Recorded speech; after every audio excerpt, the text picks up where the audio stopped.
فلوسهم معاهم، فكان لازم. مين اللي فتح فتحة الغزو ده؟ يعني ايه اللي خلاهم يجوا بهذا الشكل؟ ما احنا قلنا في نقطة فاصلة اللي هي مع العولمة لما حصلت، ما عادتش العولمة دي سيطرت على العالم كله. ما بقتش محصورة في جزء حتى في الإعلانات. ما ليه؟ اقتصاد العالم ارتبط ببعضه، الشركات العالمية واتفاقيات التجارة الحرة كلها، واحنا في المنظومة العالمية ولازم نبقى فيها. مفيش دولة دلوقتي تقدر تعيش بره هذه المنظومة. طب ومش ده المطلوب. كويس. فالشركة العالمية ما بقتش تتعامل مع دولة كدولة، تتعامل مع منطقة. يعني الشرق الأوسط تبقى في شركة مهيمنة على إعلانات الشرق الأوسط، مش مصر. الشرق الأوسط. فالشركات الكبيرة دي دخلت بمنظومة جديدة في الإعلان. كويس. الخدمات الملاحقة للإعلان احنا كنا بنعملها من خلال الوكالات القومية. للأسف الوكالات دي اللي كانت مسيطرة على الإعلام في مصر تخلت عن دورها في العولمة، ما طورتش نفسها.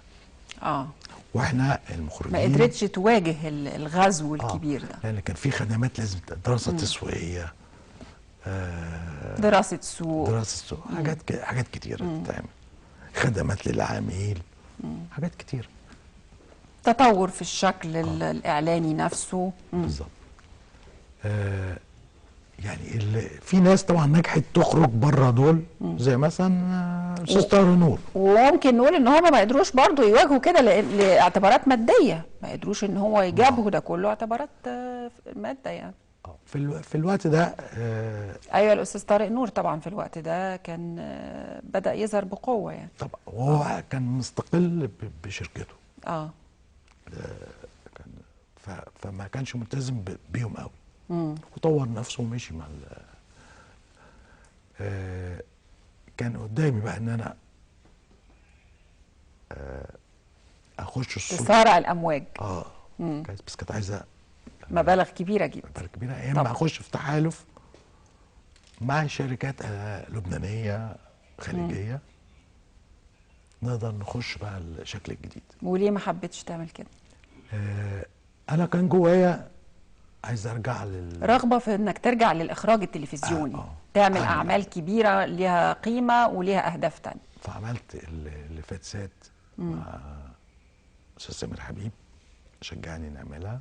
وهو كان في برنامج اسمه سبيدنج ايمج في انجلترا، كان عاجبني جدا، برنامج ساخن ماسكات.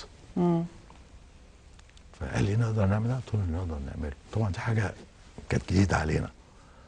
كونا تيم وعملنا بتاع واشتغلنا 3 سنين. كويس. والحقيقه عملنا شغل، واللي شجعنا فيه كان الاستاذ عبد الرحمن حافظ. وعملنا شغل كويس لحد دلوقتي بتعرض وساب تاثير قوي، وتناولنا جميع مشاكل المجتمع بطريقه ساخره.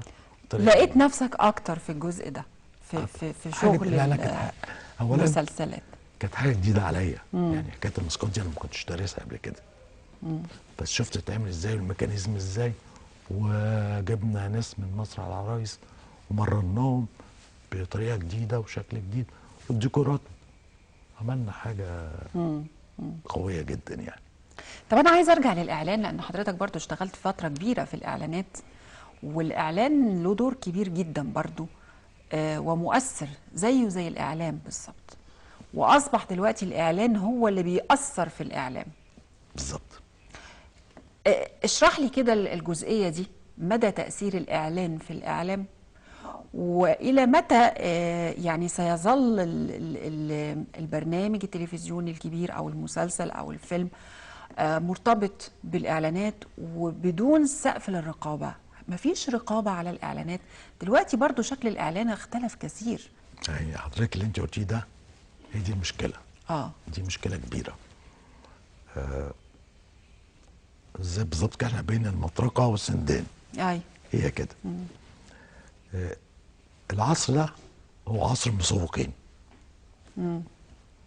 عصر المسوقين. المسوقين في كل العالم يقول لك ما لهمش سعر. المسوق الشاطر، لان هو اللي بينجح الشركه يوقع الشركه. طبعا. كويس. كده دخلنا في الاعلان بطريقه مباشره وغير مباشره. فالاعلان زي ما انت قلتي هو نقطه خطيره جدا. هو اللي بيوجه الناس، هو بيسيطر على الميديا، لان ده الوقود اللي بيشغل المحطات. من غير الوقود المحطات تقف. دي الفلوس. فالمحطات بتعمل برامج علشان تجيب اعلانات. فالاعلانات تتحكم في المحطه. مظبوط. وفي الماده. وفي الماده. فبالتالي اغراء الفلوس اقوى.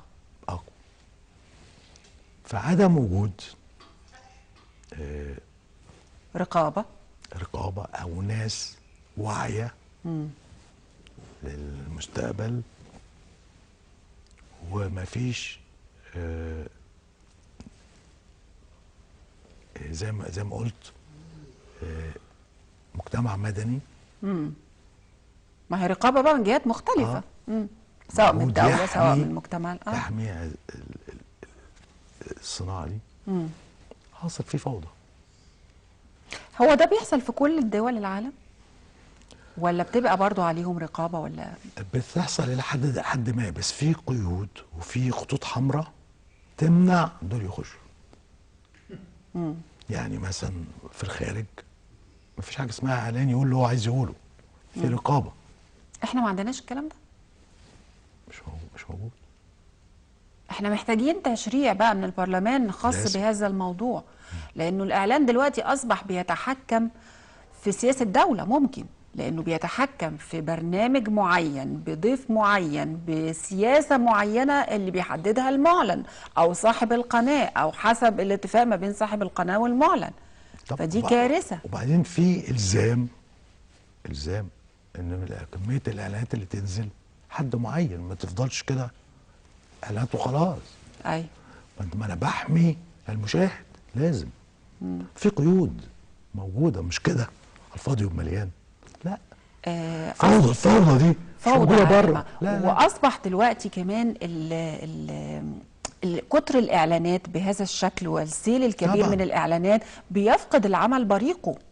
المشكله الاخرى، احنا كانت الاعلانات بتاعتنا معموله بخلطه مصريه. ايوه. كان ليها طعمها وذوق مصري وفكر مصري. حتى كانت في اعلانات متاخده من بره بس بتتحور وبتتحول بطريقتنا، بتبقى جميله. دلوقتي الاعلانات افكار مش بتاعتنا. حاجات غريبه، في حاجات استفزازيه مش بتناسب المجتمع المصري.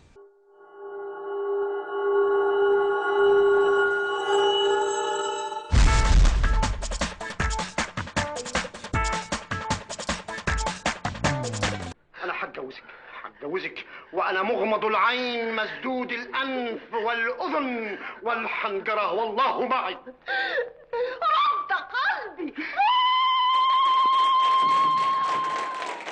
ده كان في الواقع كمان كده، مش بس في الفيلم. اصل بيقولوا ان الكاميرا بتصور اللي جوه قبل اللي بره. فعلا الكاميرا بتصور النفوس مش الوجوه بس. مشاهدينا بشكركم. الاسبوع الجاي ان شاء الله حلقة جديدة والسلام.